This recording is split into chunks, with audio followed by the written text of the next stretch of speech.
Last ভিডিওতে আমরা দেখেছি ব্রাউজারের আন্ডারে জাভাস্ক্রিপ্টের বিল্ট ইন যে কনসোলটি আছে সেটির কথা। সো এই কনসোলে কোড লেখা আর আমাদের এডিটরে গিয়ে কোন একটা ফাইলে কোড লেখার মধ্যে পার্থক্য হলো আমি ফাইলের মধ্যে আমি চাইলে একাধিক কোড একসাথে কম্পাইল করতে পারবো। অর্থাৎ আমি ধরো console log I am first line,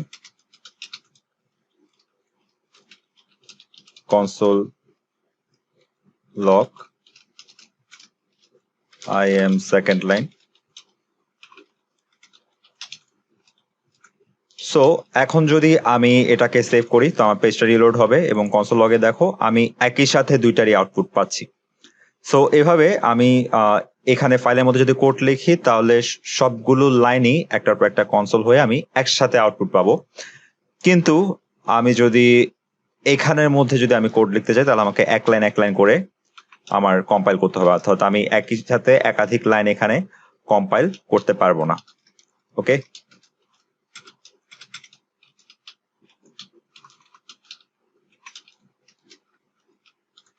so দুইটা পার্থক্য হচ্ছে আমি ফাইলে লিখলে আমার হচ্ছে একসাথে আমি সবগুলো স্ক্রিপ্টই আমার কম্পাইল হবে, বাট এখানে আমার একটা একটা করে আমার লাইন একটা একটা করে কম্পাইল হবে।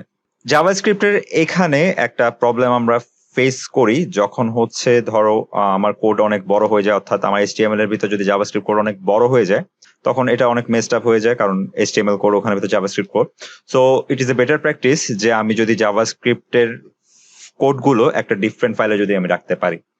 তো তার জন্য আমি যেটা করব সেটা হচ্ছে আমি একটা নতুন ফাইল খুলবো যেটির নাম দেব হচ্ছে script.js, অর্থাৎ জাভাস্ক্রিপ্টের ফাইলের শেষে এক্সটেনশন হচ্ছে js জাভাস্ক্রিপ্ট। সো এটা দিয়ে বুঝবে ব্রাউজার যেটা একটি জাভাস্ক্রিপ্ট ফাইল। তো আমি লিখবো, এরপর আমি যেটা করবো আমি হচ্ছে এখানের যে জাভাস্ক্রিপ্টের কোডটি আছে এই কোডটি আমি রিমুভ করে আমার এখানে নিয়ে আসবো।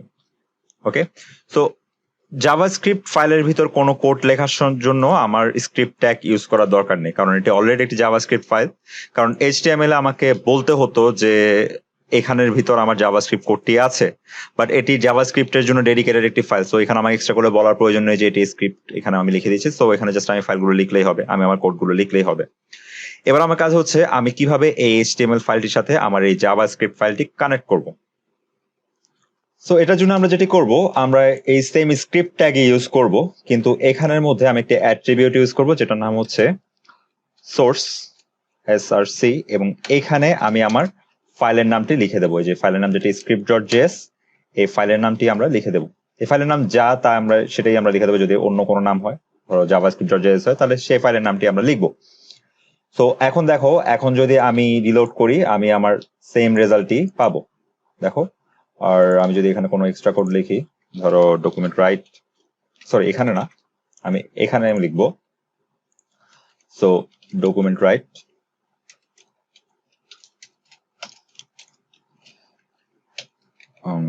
js file is connected। So এটা যদি সেভ করি তাহলে দেখো আমরা দেখতে পাচ্ছি js file is connected আমার এটি দেখাচ্ছে এবং এই দুটি লাইনে প্রিন্ট হচ্ছে, অর্থাৎ লাইন বাই লাইন আমার এটি প্রথমে এক্সিকিউট হচ্ছে, এটি এক্সিকিউট হচ্ছে এবং এটি এক্সিকিউট হচ্ছে। অর্থাৎ এর মাধ্যমে আমরা কোন একটা জাভাস্ক্রিপ্ট এক্সটার্নাল ফাইলকে আমরা আমাদের এইচটিএমএল কোডের ভিতর কানেক্ট করতে পারি। আরেকটি কাজ হচ্ছে যেটি করা বেটার সেটি হচ্ছে এইভাবে জাভাস্ক্রিপ্ট ফাইলটি ওপেন না রেখে একটি ফোল্ডারের ভিতর রাখা ভালো। সো আমি একটি ফোল্ডার ওপেন করি, নিউ ফোল্ডার, এবং এখান ফোল্ডারটির নাম দিব js, এবং আমি আমার জাভাস্ক্রিপ্ট ফাইলটিকে আমি এখানের ভিতর মুভ করব।